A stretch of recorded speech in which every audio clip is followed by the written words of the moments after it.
amal merupakan perwujudan dari sesuatu yang menjadi harapan jiwa. Bentuknya bisa berbagai rupa, baik berupa ucapan, perbuatan, maupun getaran hati. Nilai suatu amal berdasarkan pada niat si pelaku, sebab demikianlah Allah Subhanahu wa Ta'ala menilainya, yakni amal dari niat seorang hamba. Ada 3 jenis amal, yaitu amal jariyah, amal ibadah, dan amal saleh. Amal jariyah berarti perbuatan yang berkelanjutan, nama lainnya adalah wakaf. Kata itu berasal dari waqafa yang berarti menghentikan, mengekang, atau menahan. Amal jariyah disebut wakaf karena benda yang jadi objeknya ditunjukkan bagi kemaslahatan umum dan agama. Pahala amal jariyah tidak akan terputus walaupun pemberinya sudah meninggal selama benda yang diamalkan tersebut masih memberikan manfaat bagi kepentingan umum. Hal ini sesuai sabda Rasulullah SAW. Bila anak Adam meninggal dunia, terputuslah amalnya kecuali 3 hal: sedekah jariyah, ilmu yang diambil manfaatnya, dan anak soleh yang mendoakan orang tuanya. Hadis riwayat Muslim. Jariyah berasal dari kata jara yang artinya mengalir tidak putus-putusnya.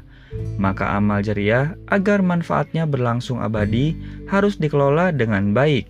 Pengelola amal jariyah adalah badan wakaf. Wakaf sebagai amal jariyah ada 2 macam, yaitu wakaf ahli dan wakaf khairi. Wakaf ahli adalah wakaf yang pada awalnya ditujukan untuk orang-orang tertentu, namun saat pemberi wakaf meninggal, benda wakaf dialihkan untuk kepentingan umum. Wakaf khairi adalah wakaf yang sejak awal sudah ditujukan untuk kepentingan umum, atau wakaf ahli yang penerima pertamanya sudah tidak ada. Amal yang kedua, amal ibadah, berarti perbuatan pengabdian.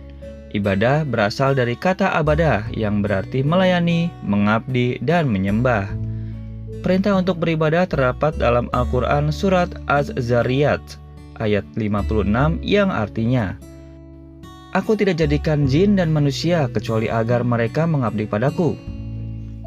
Ibadah hanya ditujukan kepada Allah Subhanahu wa Ta'ala sesuai firman Allah Subhanahu wa Ta'ala dalam Al-Quran surat Az-Zumar ayat 11 yang artinya, "Katakanlah bahwasannya aku diperintahkan menyembah Allah seraya mengikhlaskan ketaatan kepadanya." Ibadah juga mesti didasarkan pada perintah dari Allah Subhanahu wa Ta'ala melalui Rasulnya Muhammad Shallallahu Alaihi Wasallam. Amal yang ketiga adalah amal saleh. Amal saleh meliputi semua perbuatan lahir maupun batin yang berakibat pada hal positif atau bermanfaat. Amal saleh bisa mencakup pengertian amal jariyah dan amal ibadah. Amal bisa diterima dan bisa pula tidak diterima oleh Allah Subhanahu wa Ta'ala. Syarat diterimanya amal ibadah ada 2. Pertama, amal dilakukan dengan ikhlas tanpa pamrih. Kedua, untuk amal ibadah dalam arti khusus seperti sholat, zakat, ibadah, haji, puasa, dan sebagainya harus dilakukan sesuai dengan tuntunan Al-Quran dan hadis.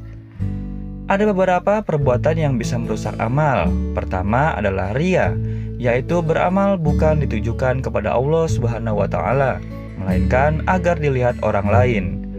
Kedua, tasmi, yaitu menceritakan amalnya kepada orang lain dengan tujuan yang sama dengan riya. Ketiga, beramal ibadah dalam arti khusus namun tidak sesuai dengan tuntutan Al-Quran dan hadis. Keempat, beramal dalam arti umum yang tidak didasarkan pada ilmu pengetahuan. Sandy Prastia, Republika melaporkan.